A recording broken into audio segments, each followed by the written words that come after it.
7 Days to Die is an open-world, voxel-based, sandbox game that is a unique mix of first-person shooter, survival horror, tower defense, and role-playing games.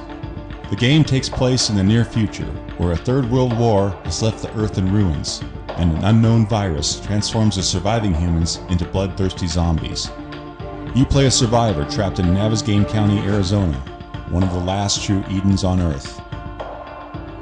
Navezgane's environments include wastelands, forests, snowy mountains, plains, burnt forests, deserts, and radiation zones.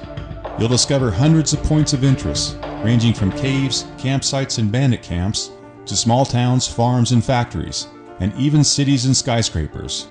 And every building can be explored inside and out.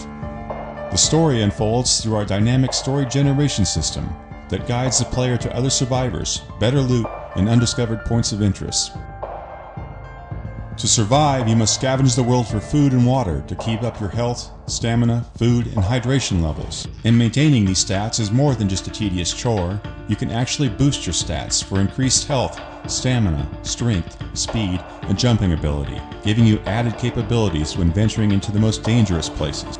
You can also live off the land, growing and harvesting crops like corn, potatoes, and blueberries, or learn to hunt, track, or domesticate wildlife like deer, rabbits, wild boar, pigs, and bears. In 7 Days to Die, the day and night cycles dramatically affect the strength and speed of the zombies. Light slows down and weakens the zombies, so you better take advantage of the daylight to search for loot, mine resources, craft items, weapons, and traps, and build up your fort's defenses. But when the sun goes down, the lunar cycle speeds up and strengthens the zombies, so you'd better be somewhere safe, because the zombies will come running in hordes to break down your walls. In Navezgane, you can loot and mine a multitude of items and ingredients, and combine them using our intuitive and deep crafting system to make new things. The system features a spacious 5x5 grid, and you won't need a wiki for it. The gameplay is simple and inspired by classic adventure games, and every item in the world has many uses. With it, you can create hundreds of items, including clubs and knives, shotguns and rocket launchers, landmines and spiked pits, motion detectors, motorized tools, auto turrets, generators, potions, remedies, and more. We're even planning special quest-driven craftable reward items like high-tech weaponry, gadgets, and vehicles. The enemies in Navezgane are diverse in appearance, scale, behaviors, and abilities, but one thing they have in common is their relentless pursuit as they claw, jump, climb, and break their way through the world to get to you. They can see, hear, and smell, and will often work in a group. Clean up corpses, bloodstains, store your food well, and hide your livestock, because the zombies will sense everything. We also have special infected enemies, including the acid-puking Hulk, whose vomit can melt blocks, or the chain gun-toting wasteland bandits, even bosses like the crazed Duke of Navezgane and his army of mutated soldiers. One feature we're very excited about is our dynamic block stability physics system. Here's how it works. Every block type in the game, like dirt, stone, wood, and metal, has a different structural durability and mass. For example, stone can be built out further than dirt, wood can be built out further than stone, and metal can be built out further than wood. The system simulates real-time structural integrity. Blocks can't float in the air, nor can you build an unsupported structure to the sky. Blocks can even fall from the additional weight of other blocks, players, or zombies. You can even drop blocks on zombies' heads by setting your own traps. And the system even works to simulate chopping down trees. Every item in the game has a quality level that degrades with use, and similar items can be combined to create better items.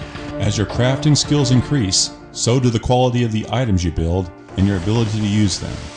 All food and water items in Navezgane have a purity level. The higher the purity level, the higher the health and stamina benefits. The lower the purity level, the greater chance for disease. Boost your cooking skills to make purer food and water, free from disease, with added nutritional benefits. In 7 Days to Die, you don't always have to go in guns a-blazing. You can also sneak past enemies or throw objects using sound distractions to avoid a horde. You'll also discover and craft a multitude of sight, sound, and smell deterrent or attractor recipes and items to throw the zombies off track. It wouldn't be a role-playing game without XP and skill trees, So in 7 Days to Die, you can gain XP and upgrade your usage and crafting skills in melee, guns, items, recipes, and stealth. For example, if you upgrade the melee skill tree, you can learn to craft a better quality club and swing it harder and faster to bash in a zombie skull with less blows, and even learn a special finishing move. 7 Days to Die can be played in solo, co-op with friends, or multiplayer in our unique Zombie Nomad mode. Play a human, a bandit, or a unique zombie for a no-rules experience.